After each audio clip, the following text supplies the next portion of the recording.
Agus, Ardmhéal. Gur Máigh, Christopher, ach níl sé fógrathe go hifigúil fós. Ach tá sé cinnte nach bhfuil. Na léitheanta seo, níl le héad a ródáin agus cinteacht. Agus is minic a bách long láb le cún. Ar éon chuma, gur Máigh as teacht. Dír de bháthair nóir ar an labhairt leat. Scuige sin atá sa. Tá sí búrtha amachgus amach, go gréach nó tas a suas a rís ar stail gocrais. Nu amount joy, nu níos massa. Tá is a gcuin go raibh buinte good hena féin leis an rúthar a thiúpa gona Murrays, agus go bhfuil barántas ort as armlón a ghuid ó bhalla an colig an barrací. Tá tú cróga, ní léon doubt, ach tá difríochtú do crógacht agus a bheith an chéile bhúcail. Léanta seo, tá sé dechar an difríocht atar a hand. Massam, ní bhéon díomháil dit, dul ar tuthair feig tamil agus roinnt dáma a chahabh le do Ghaelta sa Tuairín Dubh. Se, lúg má bháthair sin. Seabhrín ró cosintach fóm ó coileach maithair. Agus an ceartar fadacha. Féchan is dír go siad seo na hórdathe atá agat. Téir síos agus carrig le tréáil na nóglach a mBéal Átha'n Ghaorthaidh. Well, tá an cumar an scéal, go bhfuil me dul i dróthar níorthair. Ceap for súsú ag an stáisiún tréanach go macráma a Máigh ag a 3 o'clock. Bara seom an gnó seo a chuirdíam.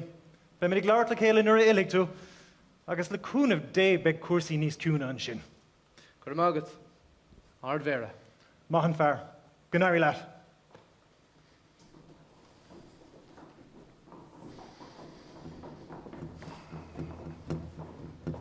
Day of our Lord, March 13th, 1920. Please be upstanding to the new Lord Mayor of Cork City. All to attend for screening.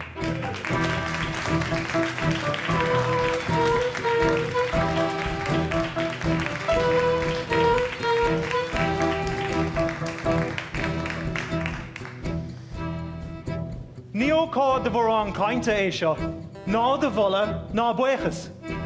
Is í cúnsí in a lúnta sí gás an Ardmhéal a chintig go líon fi an post. Agus is haidúr, níos mó ná éon rud a hagaman seo an nuavós for góir le seasamh sa bharna Bhéal. Tágadí siúd an ish a bhí an áras faoi dhéon bháachtacht ar rún chuin, agus brathnídis ar a gcuid buise agus am an tíochta.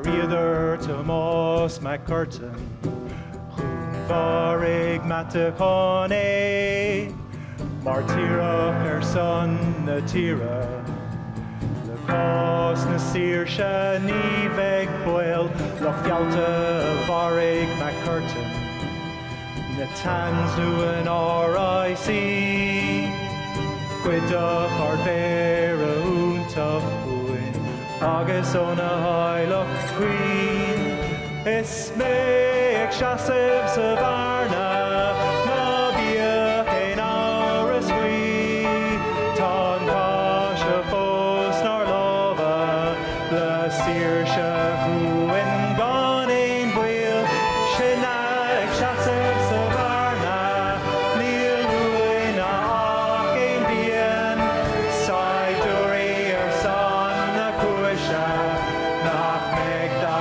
náda fiú éon rian Bar riadar léach na Saoirse ach níor cailleach an léach go bué beige anam I mBéal an phobal is coga na Saoirse ag na gael is sinna ag seasamh sa bharna bíodh an méid seo an sa léir níl an cáise caillte na bhfuil is ré na Saoirse chuin is léir sinna ag seasamh sa bharna níl ruin ach éon bíon saidúirí ar san na cúise nach méid dá náda fiú éon rian sinna ag seasamh sa bharna bíodh an méid seo an sa léir níl an cáise caillte na bhfuil is ré na Saoirse chuin is léir sinna ag seasamh sa bharna níl ruin ach éon bíon saidúirí ar san na cúise nach méid dá náda fiú éon rian Saoirse na tíre is se ar mian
Well, I can. Conna sa no míad nóglach seo. Fearóg stadéartha. Stúm agus bart leir faoin na ascailge, Scotty. Cos bhfuil féinnig mar sin na. Jó mi semach. Seo cuoine sé. Christopher Lucy, is it? Christóir Luasa seo, Mac. Is cé se féin. Gaelga go tan bast. Is más sin. Spisha Conó Cronín. Conní go gan go háúil. Ian McKenzie Kennedy. Scotty. Well, that's bull live Bert. But make our snasam could goiling. Sonatas fared and tears and all. So Tuairín Dubh in mBéal Átha'n Ghaorthaidh. Stradas long go gone. Well, there's some son of down mace with Hugadisha. Agus neo asal forsi. mBéal Dutcher, Scotty. Aberlam. An fear an scéile. Goró sí gobar faoi cilt sa bharaic melancholig. Faoi hrán na náid. Agus arm lona dúirt leat faoin gáit ban amach. Well, Brahan Sharon take tá na chur na ceiste gan áras ach gafar súlar seo.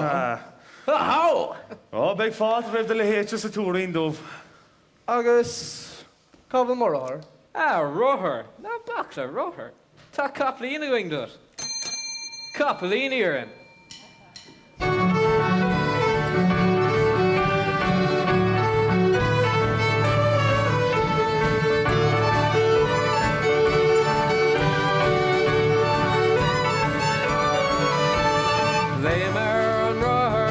gur fhui an ear. Shiro vai Cromhtha go crí larvú scrí.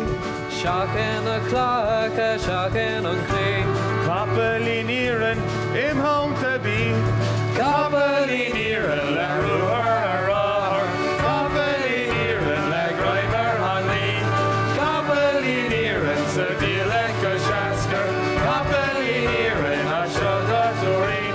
Gur brogar an troch agus brogar an mór. Rabach leis na coscán go hrisig ceann scrín.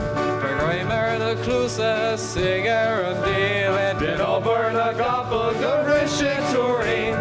Capelí níran le ruthar a ráthar. Capelí níran le groimar an lí. Capelí níran sa díleach go seascar. Capelí níran a seaga Tuairín. Capelí níran le ruthar a ráthar. Capelí níran le groimar an lí. Capelí níran sa díleach go seascar. Capelí níran a seaga Tuairín.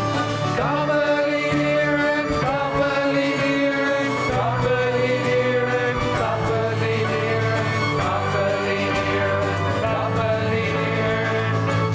A seaga Tuairín.